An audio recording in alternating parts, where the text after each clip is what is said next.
tunog.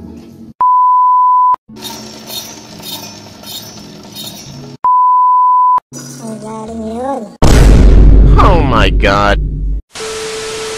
And we're back mga ka-positive, no? Ayan, magandang araw sa inyo. It's me, Daddy Vlog. Okay. Ayan, oh.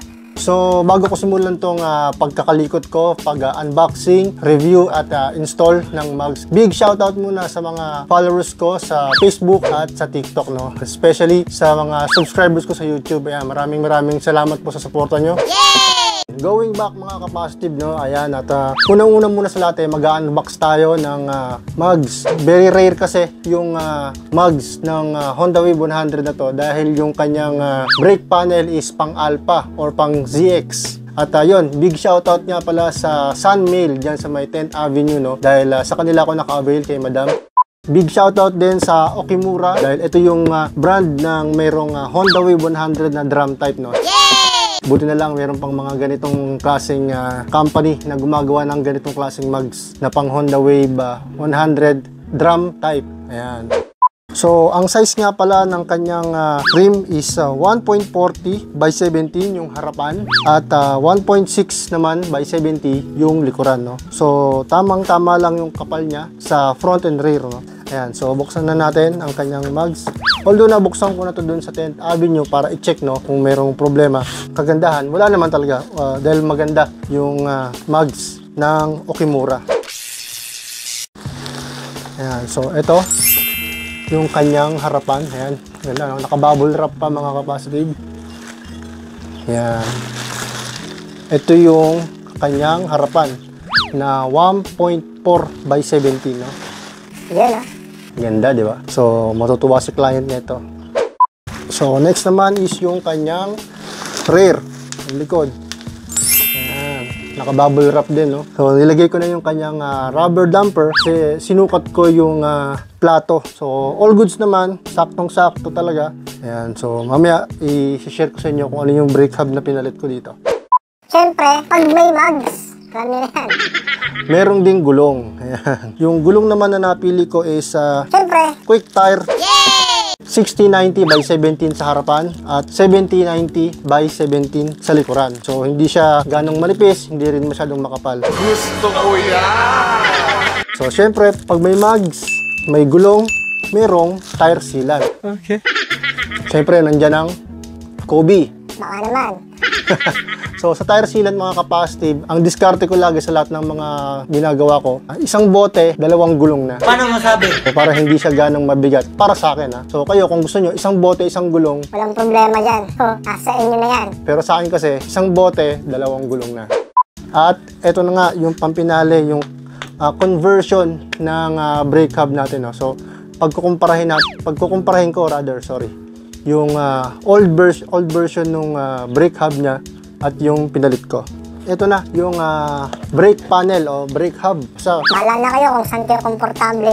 ito yung bagong bili. Ayan. Doon din, same din sa seller ng Sunmail. Ayan. Ayan. Ito yung rear niya, mga kapastig. Yan, no? So, lumiit siya sa personal, maliit compared doon sa dati niya, no? So, nilagay ko na rin yung kanyang brake shoe para mapit kung okay. So, okay naman, wala nang problema. Bago din tong brake shoe niya, nagpalit na tayo dahil yung luma is wasted na, pudpud na. Ito naman yung kanyang harapan. Dito nakalagay yung kanyang speed cable. Ito naman yung preno para dito. May brake arm pa siyang kasama, tsaka spring. Ayan, sa likod naman niya, ayan, brake shoe. Tapos sa loob yung speed gear. Ayan, sakto naman siya mga ka-positive. So, all goods na to, plug and play na lang. After nito, pupunta na ako sa vulcanizing kay Kuya Edsel. So, yun mga ka-positive, no? Pinakabit ko siya dito kay Kuya Edsel. Malapit lang naman, paglabas lang ng skinita namin. So, trusted vulcanizing yun. So, pag vulcanizing na kayo, malapit na kayo kay Daddy Vlog. Let's go!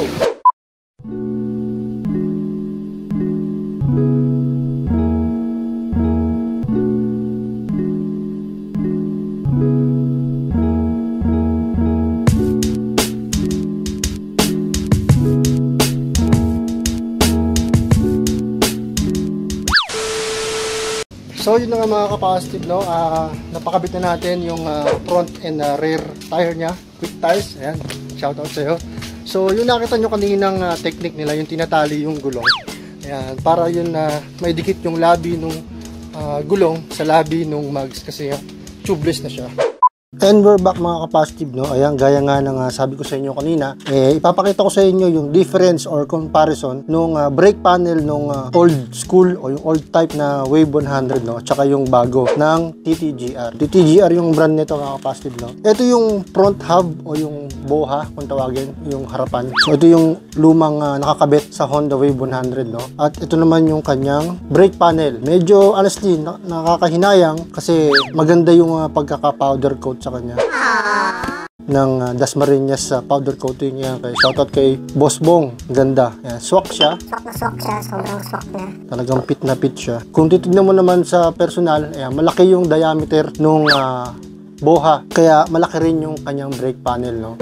Ito na yung kanyang Okimura mugs. Ayan. So, tapos kung mapapansin nyo, maliit yung diameter, maliit yung bibig. O, Kung ano man yung tawagin nyo dyan, bahala na kayo. ito yung old brake panel. Ang ganda sana, gloss black, tas gloss black din yung mugs. So, ayan. So, wala. Hindi talaga siya fit. Ito, yung kanyang TTGR brake panel. Ito raw yung mga bagong model o bagong labas na brake panel na pang Honda Wave 100, no? Ayan, swak na swak siya. Ayan, see? Malug lang siya kasi wala pang air sa gitna. Pero pag nakabit na yan, mamaya nakapix na yan. Yung sa likod niya, isko, ang bigat na. Bumigit na kasi may gulong na. Tsaka tire sealant. Ayan, ito naman yung likod. Laki, malaki, di ba? So, hindi rin siya swak. Ayan, mas malaki yung diameter niya. Maliit yung sa mugs, malaki to yung brake panel niya. So talagang obligado na magpalit ng brake panel. Talagang nakakahinayang kasi na powder coat na tong brake panel na to. Pero no choice, talagang kailangan mag-convert. So kabit ko na to, ilagay ko na tong gear at lalagyan ko na ng grasa.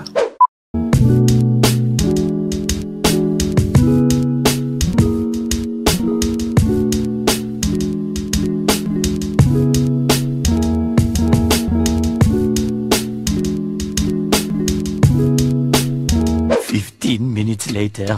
So yun mga kapasib, na mabalik tayo. Ayan, nakikabit ko na yung front wheel niya.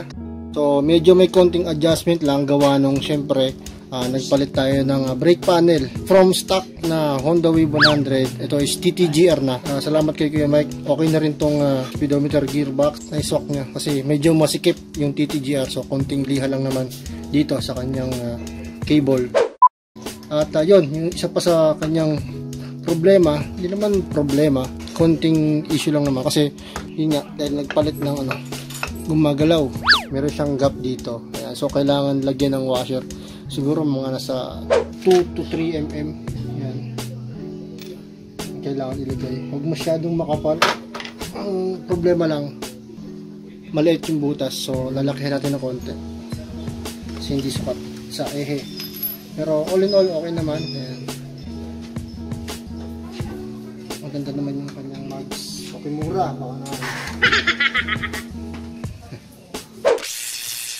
So yun na nga mga ka-positive, no? Okay na yung front mugs niya. Okay na rin yung naging konting issue lang naman niya. Hindi naman siya talaga totally problem. Nalagyan na natin siya ng spacer o washer, no? Dahil nga nagkaroon siya ng gap.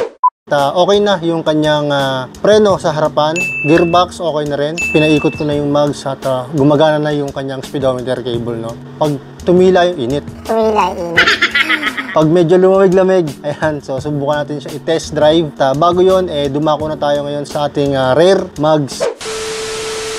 So yun mga ka-positive, no? Ito na yung rear mugs ng Okimura, no? Again, ang size niya o yung lapad ng mugs na to is 1.60 by 17. Ayan. Then tinernohan natin siya o nilagyan natin siya ng gulong na 70-90 by 17, no? So malaki yung pinagkaiba. Yung dati niyang gulong is 80-90 by 17. So medyo mataba siya. So pinasexy natin siya ng konti lang naman. At yun nga, no, kung maririnig nyo kanina, meron siyang minor issue, no, sa kanyang brake panel, brake shoe, tsaka sa hub. What? Ayan, meron siyang nagkikiskisang Something. Oh no.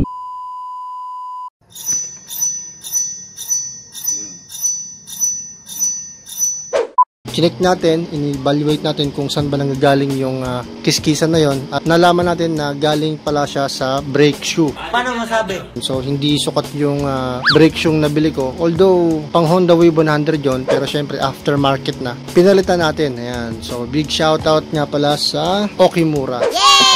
Maraming salamat sa Okimura brand brake shoe. Ayan, so yung ganitong brake shoe is pwede sa XRM, Wave 100, Dream, Dash, Smash, Raider J100. Ayan, so pasok yung brake shoe ng Okimura sa mga nabanggit kong motorsiklo, no? Nice. Ito yung nakakabit ngayon dito sa kanyang brake panel. At yun, bago ko makalimutan, ayan, kung mapapansin nyo nga kapastid, no, medyo lumapad yung brake panel. Ayan, so kasi pinalitan ko from TTGR, pinalitan ng Santal na brake panel, rear brake panel, no?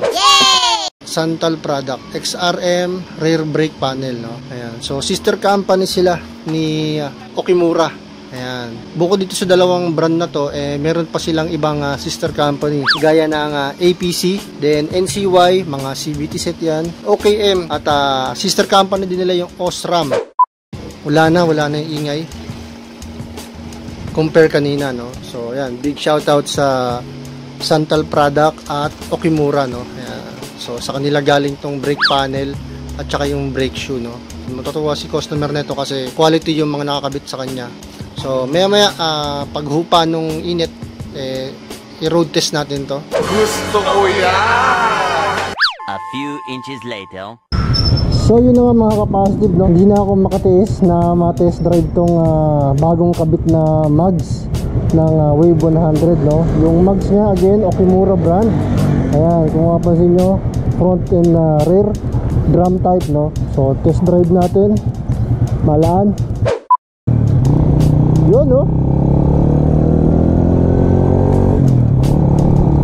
Ganda. Nice. Maganda yung hagod ng mags, no? Walang alog, walang sayaw. So quality. Top, ang ganda ng preno.